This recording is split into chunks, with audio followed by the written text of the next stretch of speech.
waxaa soo kordhaya fatahaadaha webiga Shabeelle oo ka geysanayo qaar ka mid ah tuulooyinka degmada Wanlaweyn ee gobolka Shabeellaha Hoose. In ka badan 13 tuulo ayuu ku soo fatahay, saameyn xoog leh ayuuna u geystay dhammaan dadkii ku sugnaa tuulooyinkan.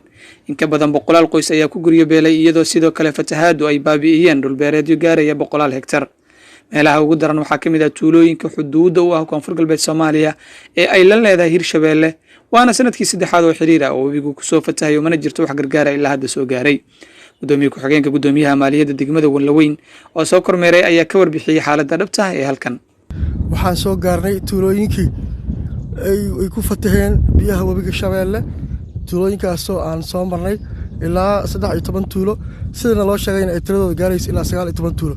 hadda waxaan ku sugannahay tuulo ka mid ah tuulooyinkaas lagu magacaabo tuulo Jibriil Duqa. waxaan daqiiqada ka hor soo marnay Garasweynow iyo tuulo la dhaho Bashiirow iyo tuulo kale lagu magacaabo Luluto. marka alxamdulillah waa markii 2019 ayay saanoo kale u soo mareen dhulkan biyo webiga. wax gargaar bani aadamnimo soo gaara ma jirin. dalaga markuu u soo gaay in mar labaad waxa soo hadana soo gaara ayaxi dhibaateeyay. markii saddexaadna hadda waa biyihii webiga ayaa fatahaadan sameeyay xoog badan leh. tuuladan hadda aad u jeedaan waa tuulo qof bani aadam aan ku nooleen laga cararay, dadkeedii ay ka barakaceen biyo darteedii. sanadkii hore wax gargaar soo gaara bani aadamnimo ma jirin. haddana waxaan rabnaa inaan xaaladooda lala socdo oo dowladda federaalka, maamul goboleedka Koonfur Galbeed Soomaaliya, hay'adaha caalamka in ay gargaar la soo gaaraan. dadkan waa dad 2 sano ay isugu dartay, waxba aan haysanin, dhibaataysan, beerahoodina biyaha heerka ay gaareen waad u jeedaan.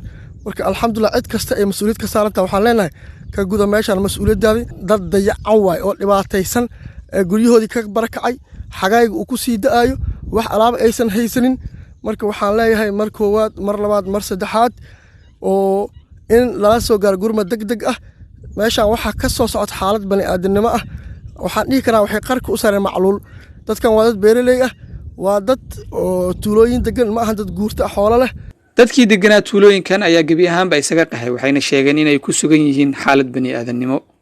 gooti ah ilaahay mahadle biyos ibaabayeen dadkay duunyaday meel idle duur ee waa rooge ilaa mahadle raashuunga aan baahina shiinyeera aan baahina gogola aan baahna oo abeedanka in hogsidaan ilaahay mahadle hadii walli ninka gargaara gootiina may fadaane may sugu hateen biyo wabis ku qahani hadda ni dhex jiraan ni daadow hayaan dadka maamulaha hal ninka sheego gargaarkaas.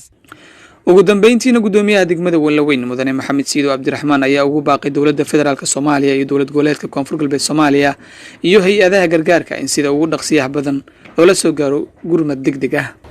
geego oo taariikhda inta 23 bil 7 2020 sida hadda si muuqata oo isin aragaaseen in degmada Wanlaweyn soo daareen fatahaadii biyo ee webiga Shabeelle oo nunku kooyan dhinacaas balcad hegshay nunku kooyan in degmada Wanlaweyn soo daareen iyo arag haytaan qayb ku mid ah tuulooyin badan oo degmada Wanlaweyn ku tirsan ilaa iyo 20 tuulo ka dhawaad iyo hadda biyoogi soo daareen waana biyo socdaan biyo hadda oo fadheedeen oo meelkii roogsideen ma ah intaas hadda soo daareen in ku badan ina soo daaran iyo suurtagal ah oo soo socdaan oo tuulooyin badan kala hadda ina soo daaran ilaa iyo xataa hadii biyo xoog soo ilaahay insha Allah yarayna am roobab kala iska darsamaan ma macquul ah in biyo wasta ay soo daaran laamiga oo afgooy iyo Wanlaweyn dhaxeeyo laakiin ilaahay ma ku tuwaana ina dhibaatadaas intaas la eg in oo soo daarnaya ilaahay ku tuwaan in biyo wasta no gadaal soo dam ina ay go'aan iyo ilaahay ku tuwaan masiib mufayl laakiin ilaaha shaani qadarka ilaahayna in la qaadada leen baahina. marka ma in sheegaanay dowlad goboleedka Koonfur Galbeed oo in ka horreeyay madaxweyne Cabdicasiis Xasan Maxamed Lafta Garan gudoomiyaha baarlamaanka mudane Cali Saciid Faqi wasaaradda gargaarka ee Koonfur Galbeed, wasaaradda arrimaha gudaha, wasaaradda caafimaadka, wasaaradda beeraha, wasaaradda xanaanada xoolaha intaas waxa waaye wasaaradda oo shaqada ka leh waaye dhibaatooyinkaas taw in ay wal qoodaan qaasatan wasaaradda maaldaas gargaarka Koonfur Galbeed ama maareynta masiibooyinka intaba macnaha in sheegaanay in gargaar degdeg ah dadkan degmada Wanlaweyn la isla daaro.